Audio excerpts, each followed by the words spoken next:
She has launched a new world tour and has a new book called True You. We recently sat down with her for a very revealing conversation.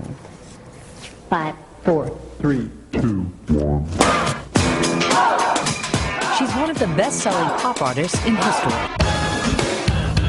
With 35 #1 hits, 5 Grammys, and acting roles on the small and big screens, Janet Jackson has been a show business icon for decades. Performing since the age of 5, the youngest member of the Jackson family emerged to achieve superstardom on her own.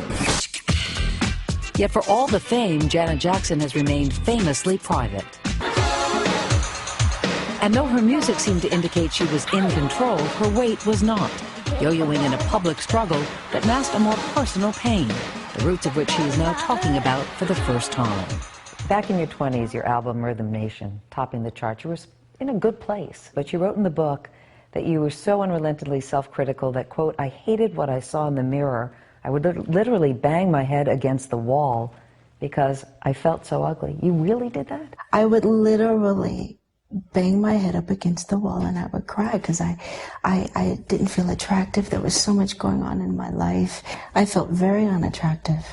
Where did that come from? It stemmed from my childhood. As early as age 6, Janet remembers comparing herself to her older sister, Rebe. I would always look at her picture and I thought, oh my God, she's so beautiful. If I could only look like that when I get older. I'd love to live with you. And when it came to her first television acting role, it was not always good times backstage for Janet. I developed at a very, very young age. I started getting breasts when I was 10, and to make me look more flat-chested, they would bind my chest. Immediately that says, okay, the way you are, you're not good enough. And that affected me at 10 years old. Beyond the binding, they also said to you at that point that you were fat, that you needed to lose weight. Yes, they wanted me to go on a diet, and I did. I never felt quite right. And some of the teasing came from your family, from your brothers.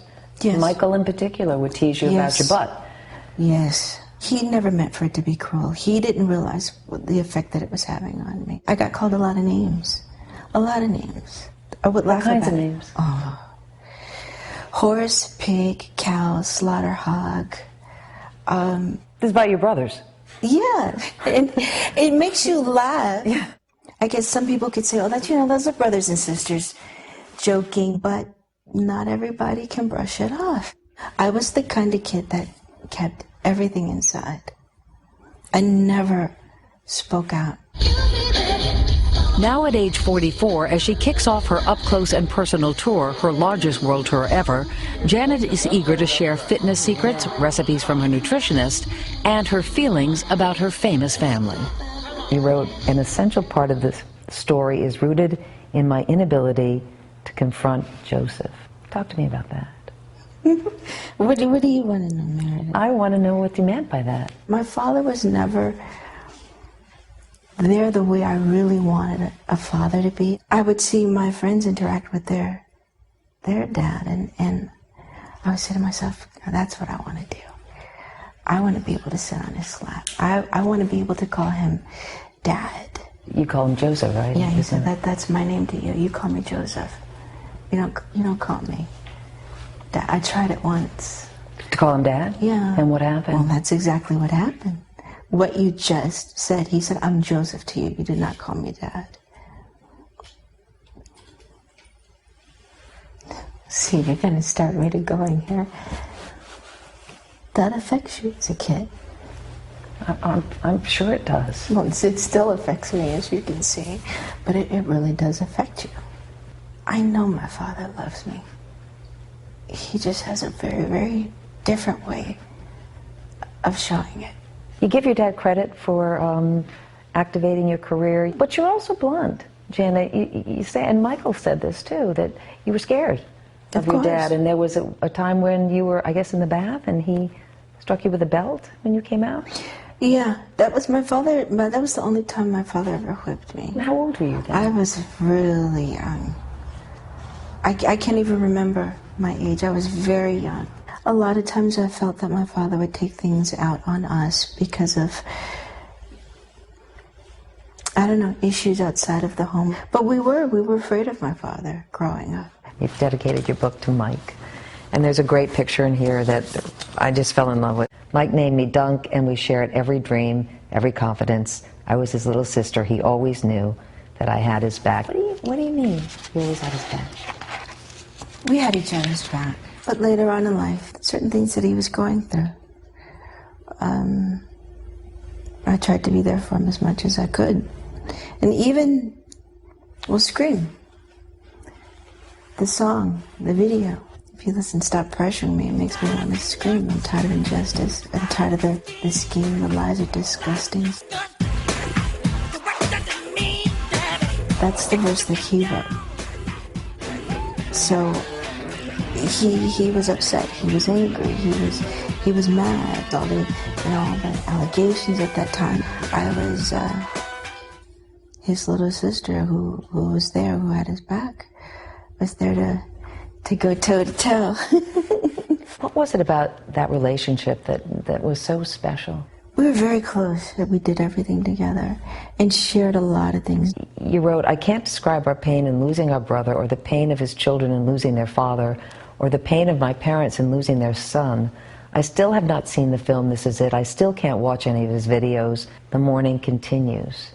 Where are you in that process, Janet, at this point? Actually, since I finally was able to, I was in Paris, and I just spent the night just watching all his videos, listening to his music.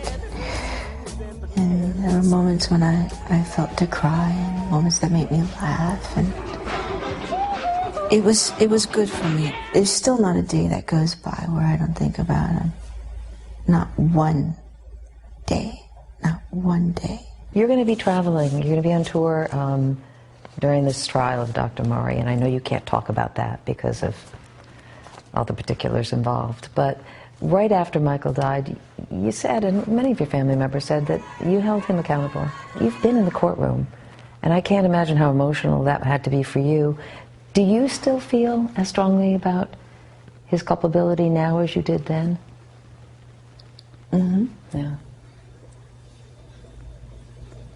So that's all I'm going to say. I do. I really do. That's tough. That's tough, though, sitting in a courtroom. Yeah, that's what I wanted to ask you about that, because I can see some families who would not be able to do it, and others who'd say, whatever it takes, we are going to be there. And your family has taken that route. I mean, you've been in there, your mom's been there, other siblings.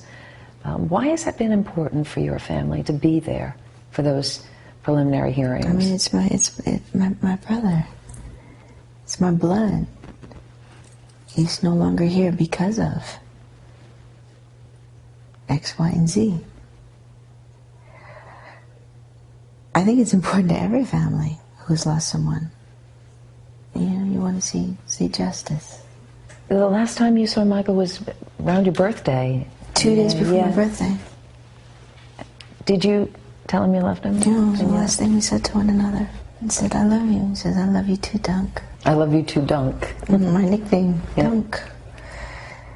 Dunky Fried Chicken. Go figure. I don't know. It makes no sense. Michael was always silly like that.